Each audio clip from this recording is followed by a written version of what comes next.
Welcome back, and if you're new here, welcome to the channel. My name is Drew, and I like to discuss the college experience and a lot of other things around higher education.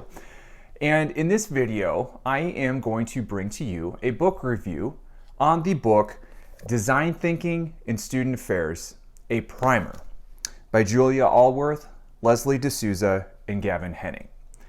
Now, if you are new to design thinking like I am, the best way to sum it up is really addressing a problem as creatively as possible. And that's an oversimplification in every sense of the word. So what it is you're looking at the problem through the perspective of the person experiencing that problem. And what you want to do is entertain any possible way to solve that problem. So in other words, think outside of the box. You want to implement that and use the best method that's going to be the most feasible and the most sustainable. And once you implement that, watch and see what happens and then iterate as needed. Now, that does not do it justice. There's a lot more that goes into it, but that's really the best way to sum up what design thinking is. So design thinking in student affairs is what the title says. It's the higher education aspect of design thinking, which I think is awesome. Now, I'm not familiar with design thinking in other industries, but I really liked that it has the context of higher education because it can really start to pull in some of the pros and cons of working in higher education, especially when it comes to implementing change. So it's a fairly quick read. I can tell academics wrote the book. It does sound very academic, but what I love about it is it gives a full description of what design thinking is. It talks about the steps, the phases of the design thinking process. It really talks about, there are chapters on assessment, equitable outcomes, which I think is something, at least I know in higher education, we are becoming increasingly more proactive in seeking equitable outcomes and being inclusive. So that was a really good chapter as well. And there was also a chapter on organizational change, which I found to be my favorite. One of the things that was really unique about this book is returning back to the equitable outcomes. And the authors really encouraged you to put your biases out on the table.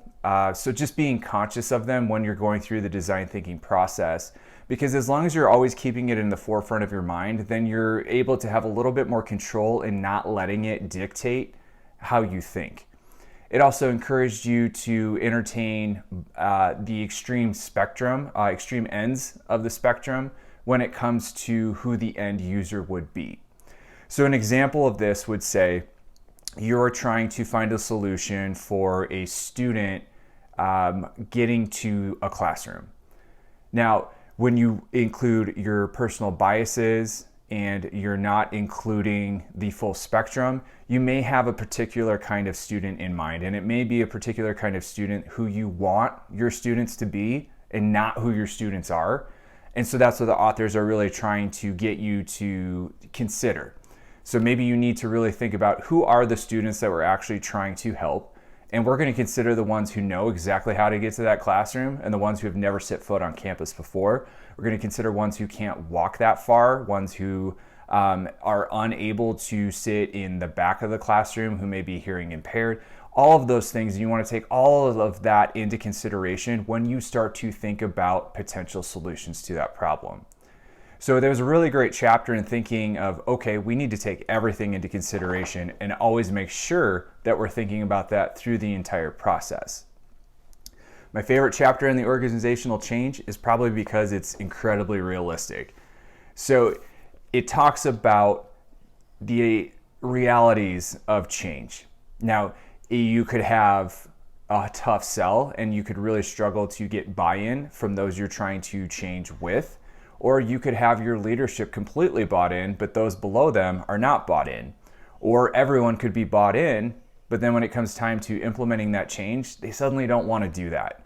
And there couldn't be anything further from the truth when they talk about these scenarios. I've witnessed these scenarios in my own career, and they really have done their research, and they include a lot of research and some theories about how to gradually implement that change, which I found to be a great resource and something I want to take with me even when I implement smaller micro changes in my career.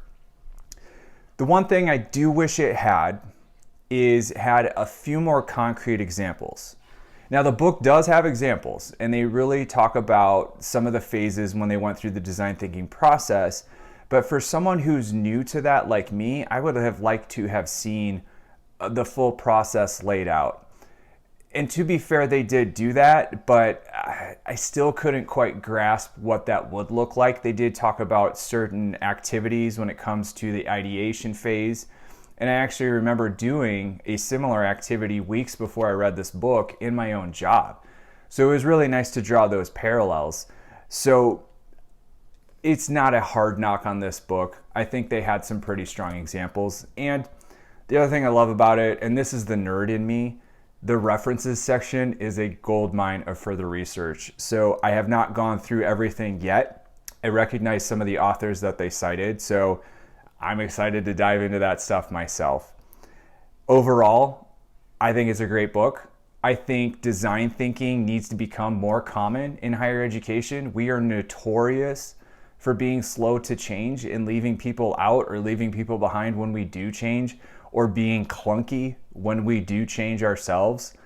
So this is the future, I think. And I think anyone who works in student affairs or even academic affairs, if you are someone who needs to implement change or you're a part of change, that happening to you, you need to get yourself a copy of this book. So Design Thinking in Student Affairs, a primer, get yourself a copy. And if you want to continue to see more reviews like this, make sure you hit that subscribe button. And I will catch you in the next one.